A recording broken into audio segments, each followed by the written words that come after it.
নমস্কার সবাইকে, সবাই কেমন আছেন? আমি তৃষ্ণা আপনাদের জন্য নিয়ে আসছি নতুন একটা ভিডিও। তো আজকে আমি বানাবো ডাল চচ্চড়া।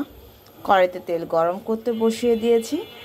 এর মধ্যে এখন দিয়ে দেব একটা তেজপাতা আর শুকনা মরিচ, দিয়ে দেব সামান্য পরিমাণে গোটা জিরা। এবার তেজপাতা, শুকনা মরিচ আর জিরাটাকে একটু হালকা ভেজে নেব। এর মধ্যে এখন দিয়ে দেব বেশ কিছুটা পেঁয়াজ। এইবার আমি পেঁয়াজটাকে সুন্দর করে ভেজে নেব। তো চলো আগে পেঁয়াজটাকে ভেজে তুলি। একটু ডিফারেন্ট ওয়ে, এর আগেও আমি দেখিয়েছিলাম, কিন্তু আজকে আমি পুরোটা একটু হালকা অন্যরকমভাবে রান্না করব। সেদিন রান্না করেছিলাম আদা দিয়ে, আর আজকে কোনো আদা দেব না, শুধু পেঁয়াজ আর একটা জিনিস দেব, ওইটা দিয়ে। সেটা কি জিনিস একটু পর দেখাচ্ছি, আগে পেঁয়াজটা ভাজা হোক। এর মধ্যে দিয়ে দেবো একটা টমেটো কুচি,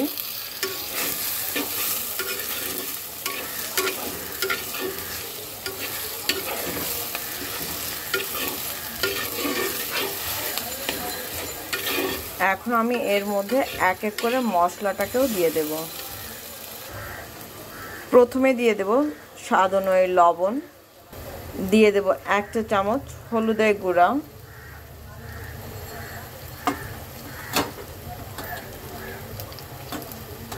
দিয়ে দেব 1 চা চামচ জিরার গুঁড়া। এবার সবকিছু একসাথে মিক্সড করে দেব। মশলাটাকে একটু হালকা ভেজে নেব।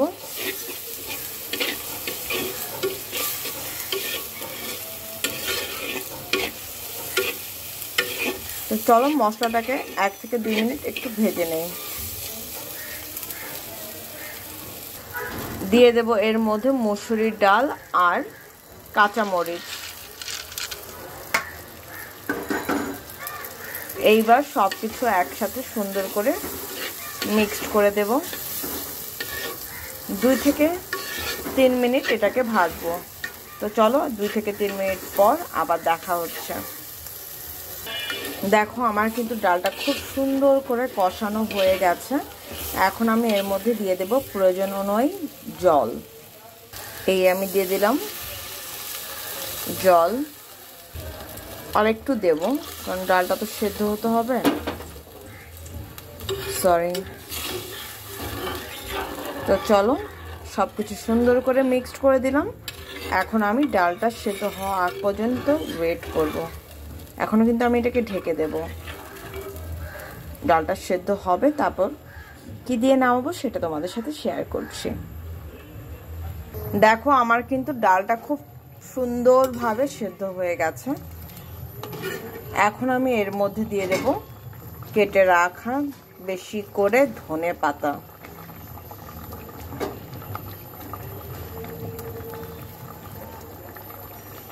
এখন আমি 2 থেকে 1 মিনিট একটু জাল করব, দেন আমার হয়ে যাবে ডান। তো দেখো আমার কিন্তু ডাল ভুনাটা হয়ে গেছে। এখন আমি এটাকে নামিয়ে নেব। তো চলো নামানোর পর ফাইনাল লুকটা শেয়ার করছি। তো এই হচ্ছে আমার ধোয়া ওঠা শীতের দিনে ডাল চচ্চড়ি। কেমন হয়েছে অবশ্যই জানিও। আমার কাছে তো দারুণ লাগে। তোমরা যারা এভাবে খাওনি প্লিজ একবার হলো খেয়ে দেখো, দারুণ লাগে।